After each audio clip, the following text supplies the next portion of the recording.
Hi guys, good to see you all again. This time we're joined by Neil from Exus Travel, who's Hello. going to be here to talk about India. It's a country that I actually haven't been to, so this is going to be as much a learning curve for me as it is for you guys, hopefully. So first of all, thank you for joining us. Well, thank you for having us. So more than welcome. So Exus obviously is a company that we book a lot with, and as you rightly said just before we started recording, we book a lot of India trips with you. Yeah, you do indeed. So it does make sense to talk about India. Just in general, I mean, first of all, geographically, where is it? How far? How long is it on a flight to get there? Yeah, well, India is South Asia, as it's called. It's the Indian subcontinent, so it is a huge subcontinent on its own. In terms of size, to kind of put it into perspective, it takes about 2.5 to 3 hours to fly from the north to the south of India, and about 2 hours to fly across India at its widest point as well. So yes, it's a massive country. Getting there from the UK, we have a few airlines now who have direct flights. So British Airways operate direct flights from London to most of India's major cities. So do Air India and Virgin Atlantic. And then we've got lots of indirect options as well, like for example Emirates via Dubai and other airlines via Europe or the Middle East. So flight time, it takes about 8 hours from London to Delhi, which is the capital That's city. closer than I thought it was. It's not bad, yeah. You know, I've been, with tailwinds, I've been on a flight to Delhi which took 7 hours once, and it takes about 9 hours, 8.5, 9 hours to get to Mumbai, which is India's economic capital, and then down to the south, like Bangalore or Chennai, it's about a 10-hour flight. Okay. So, yeah. And then as I said, so I haven't been to India myself. I know Natalie has been, and also Trisha in the office as well. But Yeah. so in terms of sort of like the key highlights for a first-time traveller to India, what would you recommend? Where do they go? What should they do? Yeah, well, most first-time visitors to India do what we call the Golden Triangle. And the 3 points of this triangle are Delhi, the capital city, which is an amazing, big, sprawling city. You've got the new side of New Delhi, which is the new city, which was built by the British when India was a British colony. And then you've got Old Delhi, which is the Mughals basically built Old Delhi, and it's full of narrow, bustling streets and bazaars and all the hustle and bustle that you sort of expect of India. Just south of Delhi, about 2 hours by train and about 2.5, 3 hours by road, you've got Agra, which is where the Taj Mahal is, and obviously that's high up on everyone's list. It is a must-see if you're going to India. So you've got the Taj Mahal in Agra, and then the third point of the Golden Triangle is Jaipur, which is the capital city of the state of Rajasthan, which is a desert state. It's a princely state. Rajasthan was made up of many little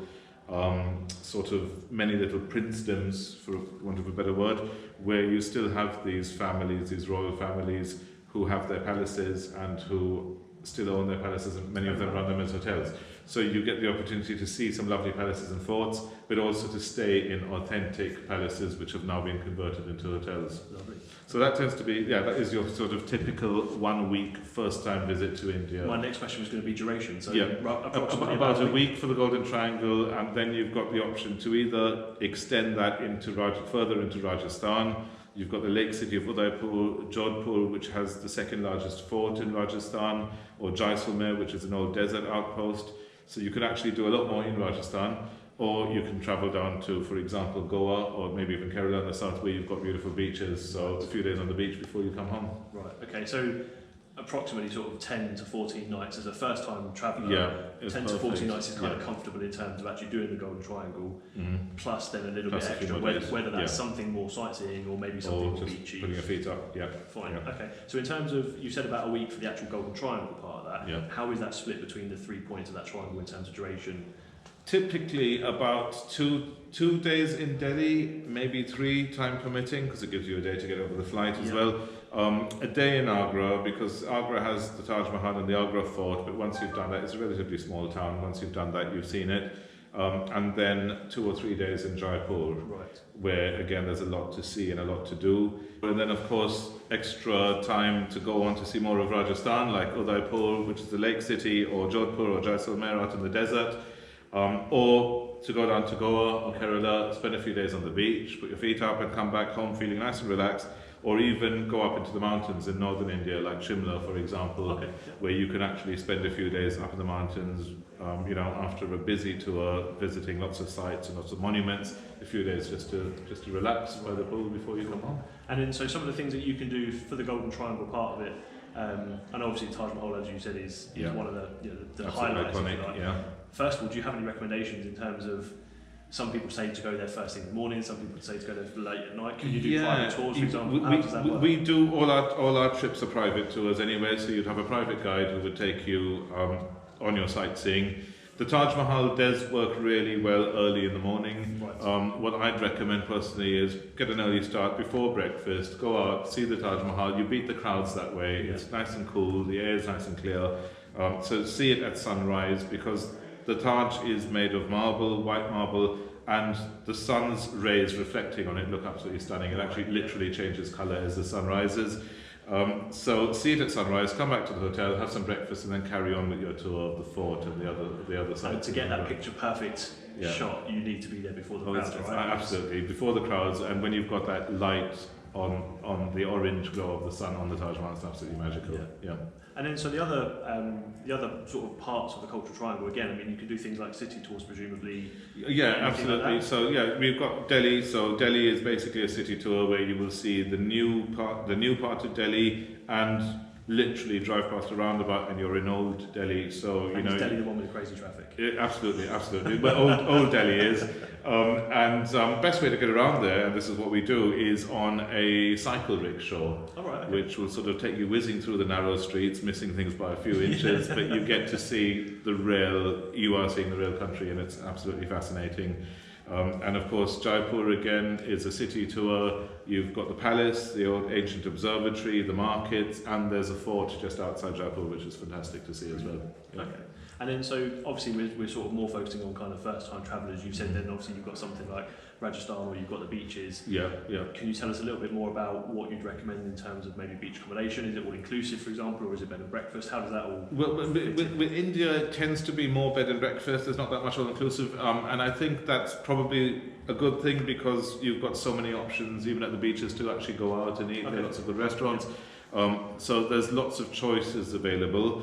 In terms of beaches, Goa has long been one of the most popular beach resorts in India, and it still remains so. There's some lovely hotels to stay in, nice stretches of beach, and you've got, within Goa itself, you've got North Goa and South Goa. North Goa tends to be much more busy. There's a lot more going on. They've got the night markets and everything else, and South Goa is wide, more empty stretches of beach and a bit more laid back. So depending on what you want, whether you want the option to walk out to lots of restaurants and bars, North Goa is great. If you want it to be more secluded and more quiet, South Goa is great.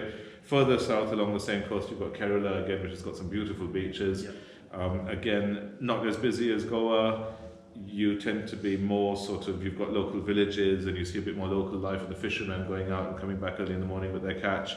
So again, you've got lots of good options of nice resorts to stay in. And in terms of the sea there, is it crystal clear waters, much like the Indian Ocean, or does it not quite? It's not like, for example, the Maldives.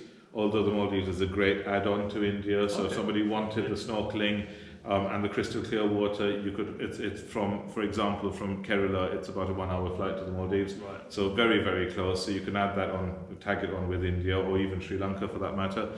The actual water of India, mainland India, is not as clear. You can swim in the sea, yes. You've got the beaches; they're fine. But it's not. I would. If somebody wanted to go snorkeling, I wouldn't recommend. Okay, but you said Maldives obviously is a good. Maldives is very close, and it's a good. Or within India as well. Technically, you've got the Andaman and Nicobar Islands as well off the east coast, close to Thailand, but basically it's part of India. And again, beautiful snorkeling. There's some nice new hotels that have opened up there, so that's another good option if people want. Brilliant. And obviously through us and us working with you guys, you can package that all together. Absolutely. Everything we do is tailor-made from scratch. So I mean, we literally cover over 90 countries across all 7 continents, and everything is tailored from scratch. So based on what you want to do, how long you want to do it for, and what your budget is, our experts will put together a private. And you guys do kind of hit most price points as well. I mean, you are obviously a luxury operator. But you know, we work closely with you because you don't sort of rip people off, if you like. But actually, you've got that real lovely, you know, the real top end of the market. But actually, if somebody's a little bit more price conscious, or maybe wants to, you know, sort of curb what they're spending, you can, between us and you, we can make recommendations on where they should sort of splash out the money, and then obviously potentially save some money elsewhere. For example, Maldives, obviously, if you're going to go there and it's a lovely resort, yes, you'd want to spend money on it because it's a lovely resort, you can actually make use of facilities, but presumably if you're out and about actually sightseeing in India, if you're touring and you're only going to sleep in the hotel, for example, then perhaps you don't need the most luxurious hotel. You need a comfortable room, a comfortable clean room with a nice bed and nice food, but not necessarily the most luxurious hotel in the world. So yes, we are, again, because everything we do is so tailor-made, we can tailor it to the client's exact needs and their exact budget. So and you also put a lot of emphasis on the staff going out and actually experiencing destinations firsthand, and destination specialists. Well, all our specialists have been out to varying degrees. All of them have spent a lot of time in the destinations that they specialise in.